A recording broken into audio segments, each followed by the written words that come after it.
Hello बच्चों, let's see the question. The question say AB, AC are tangent to the parabola y is equal to 4x, P1, P2 and P3 are the length of the perpendicular from A, B and C respectively on any tangent to the curve. Then P2, P1, P3 are in option A, AP, option B, GP, option C, HP, option D, none of this. तो हमारे पास given है कि हमने क्या है, A B और ए सी हमारे क्या है, दो टेंजेंट है किस पे, पैराबोला, जिसका इक्वेशन गिवन है y equal to 4x।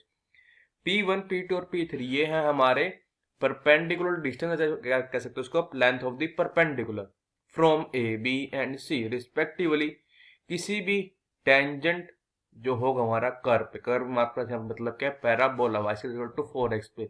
Then हमको ये बताना कि P2, P1, P3 are in, हमारे पास ऑप्शन है चार, बताना उनमें से हमारा कौन सा ऑप्शन करेक्ट है। Firstly I will tell you key concept, और एक ही कॉन्सेप्ट आपकी हेल्प करेगा इस क्वेश्चन को सोल्व करने में। तो हमारे पास यहाँ पे की कॉन्सेप्ट फर्स्ट ये है कि हमको पता है कि जर्नल पॉइंट ऑन किस पे, हमारे पैराबोला पे, parabola y square is equals to 4ax is, वो हमारे पास यहाँ पे कहते हैं जर्नल पॉइंट। जर्नल पॉइंट पे हमारे पास होगा a t स्क्वायर कोमा बजेगा 2 टाइम्स ऑफ a t। ये था हमारा first key concept. Now the second key concept is, हमारा पता है क्या, इक्वेशन इसकी टेंजेंट की, of tangent to parabola y square is equals to 4ax is, वो हमारे यहाँ पे क्या होती है, y is equals to mx plus यहाँ पे क्या आ जाएगा a डिवाइडेड बाय m। यहाँ पे हमारे पास क्या होता है, जो हमारा पॉइंट ऑफ कॉन्टेक्ट का होता है, पॉइंट ऑफ कॉन्टेक्ट इज, हमारा पॉइंट ऑफ कॉन्टेक्ट यहाँ पे होता है a divided by m square comma हमारे पे क्या देगा 2a डिवाइडेड बाय m। ये था हमारा second key concept. Now the third key concept is perpendicular distance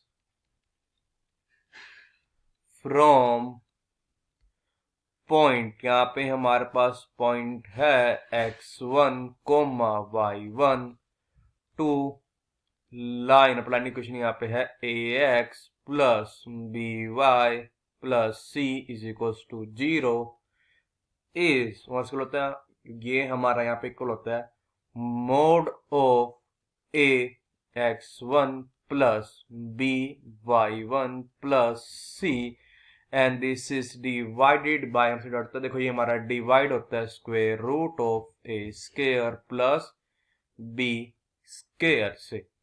यहाँ पे जब स्क्वायर रूट ओपन करें उसके हम पॉजिटिव वैल्यू ही लेंगे, बिकॉज डिस्टेंस हमारे पास ऑलवेज क्या होगा, एक पॉजिटिव नंबर होगा।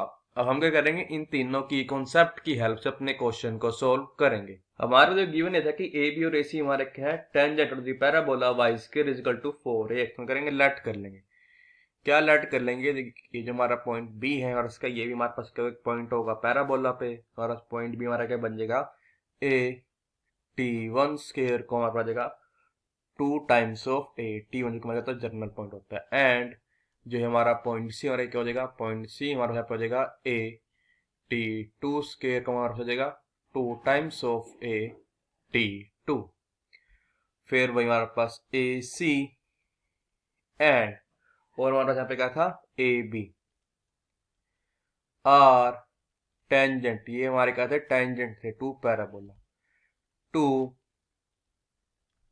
Parabola y square is equals to 4ax। तो कॉमन पॉइंट क्या आ रहा है, a, इन दोनों टेंजेंट का। तो हमारे पास ये जो कोऑर्डिनेट आएंगे पॉइंट क्या हो जाएंगे, पॉइंट ए का कोऑर्डिनेट यहाँ पे होंगे a t1 t2 को हमारे यहाँ पे क्या आ जाएगा, a into t1 plus t2 आ जाएगा। अब हम क्या फाइंड करते हैं, सबसे पहले अपनी इक्वेशन ऑफ टेंजेंट, उसके बाद हम निकालेंगे उनसे परपेंडिकुलर डिस्टेंस। इक्वेशन किसकी? टेंजेंट की। Equation of tangent to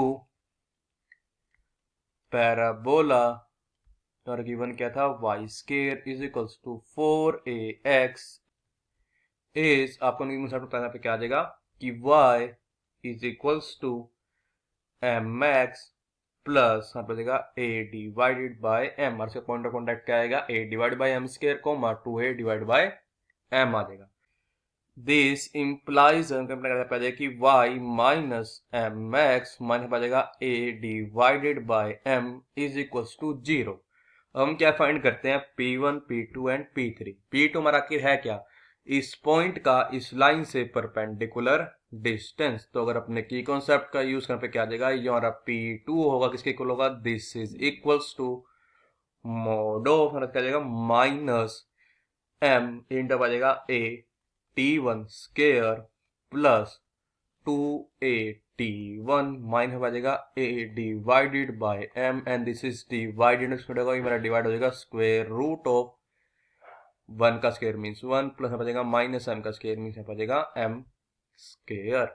this is equal to करेंगे, जो मैंने मोड में टर्म लिखे से कर लेंगे, minus a divide by m को मोड से बाहर लेना पड़ जाएगा कि mod of minus a divided by m into हो जाएगा मोड ऑफ, और यहाँ पे क्या बचेगा कि m स्क्वायर T1 स्क्वायर हो जाएगा minus 2m T1 plus 1 and this is divided by square root of 1 plus m का की वैल्यू आ गई है P2 की। नेक्स्ट होगा दिस इज इक्वल टू, हम mod of minus a by m लिखें, हम लिखे mod of a by m, एक ही बात है बचेगा कि mod of a divided by m into हो जाएगा मोड ऑफ, अब m स्केयर इंटू T1 का square minus 2m T1 plus 1, ऐसे बोलोगा ये हमारा इक्वल होगा m T1 माइनस 1 इसके कंप्लीट के स्केयर के, this is divided by square root of 1 plus m square. यार इसके हो जाएगा this is equals to mod of a divided by m into हो जाएगा m T1 माइनस 1 इसके कंप्लीट का square divided by square root of 1 plus m का square. Because अब मोड a का स्केयर लिखिए या a का स्केयर लिखिए, एक ही बात है। यार इसकी वैल्यू आ गई है P2 की। हम किसकी वैल्यू फाइंड करते हैं? हम वैल्यू हम फाइंड करेंगे P3 की। P3 आखिर हमारा है क्या? P3 है हमारा इस पॉइंट का परपेंडिकुलर डिस्टेंस इस लाइन से। तो अगर अपने की कॉन्सेप्ट उसका स्कूल होगा, ये हमारा भी इक्वल हो जाएगा मोड ऑफ, हमारा पे क्या आ जाएगा? Minus m a T2 square, फिर यहाँ पे क्या आ जाएगा? Plus 2 times of a T2 माने आ जाएगा a divided by m and this is divided by, हमारा डिवाइड हो जाएगा square root of 1 plus m square से। अगर आप इसको देखकर उसको देखें, इसमें चेंज क्या है? T1 की जगह यहाँ पे क्या गया? T2। तो यहाँ पे क्या लिख सकते हैं डायरेक्ट कि जो ये हमारा P3 है, इसके इक्वल आ जाएगा यहाँ पे P3, ये हमारा इक्वल आ जाएगा mod of a divided by m into आ जाएगा m T2 माइनस 1 इसके कंप्लीट का square and this is divided by square root of 1 plus m square. अब हम क्या फाइंड करते हैं? हम फाइंड करते हैं P1। P1 है क्या? P1 है हमारा इस पॉइंट का परपेंडिकुलर डिस्टेंस इस लाइन से। आ जाएगा अपने की कॉन्सेप्ट का यूज करें, P1 is equals to mod of minus m into आ जाएगा T1 T2 plus a into आ जाएगा T1 प्लस T2 माइनस आ जाएगा a divided by m and this is divided by square root of 1 plus m square. This is होगा ये हमारा, हम यहाँ पे फिर वही करेंगे, minus a by m common ले पाएगा कि mod of minus a divided by m in terms क्या आ जाएगा? अब यहाँ पे m square into T1 T, फिर यहाँ पे क्या आ जाएगा? Minus m into T1 T term आ जाएगा minus m T1 minus m T2 plus 1, this is divide होगा, ये हमारा डिवाइड हो जाएगा square root of 1 plus M square से, दिस से जोड़ इसको लगा, ये देखो हमारा इक्वल हो जाएगा। फिर भाई हम mod of minus a by m लिखे mod of a by m, a की बात हो जाएगा, मोड इंटर कर जाएगा मोड ऑफ, हम क्या कर लेंगे फर्स्ट टू टर्म में से एम टी उनको कॉमन लेना पड़ेगा कि एम टी वन इंटर से आ जाएगा M T two minus one, करेंगे नेक्स्ट टू टर्म में से माइनस वन को कॉमन लेना पड़ेगा minus one into M T two minus one, ये हमारा किससे डिवाइड हो जाएगा, this is divided by, divide हो जाएगा square root of 1 plus M square से, और क्या इंप्लाई कर दे यहाँ पे अब कि this implies us that P1 जैसे बोला जाएगा this is equals to mod of A divided by into कर देगा mod of M T one minus one into कर देगा M T two minus one, and this is divide से divide हो जाएगा, ये हमारा डिवाइड हो जाएगा square root of 1 plus M square से। अगर हम क्या से क्या फाइंड करें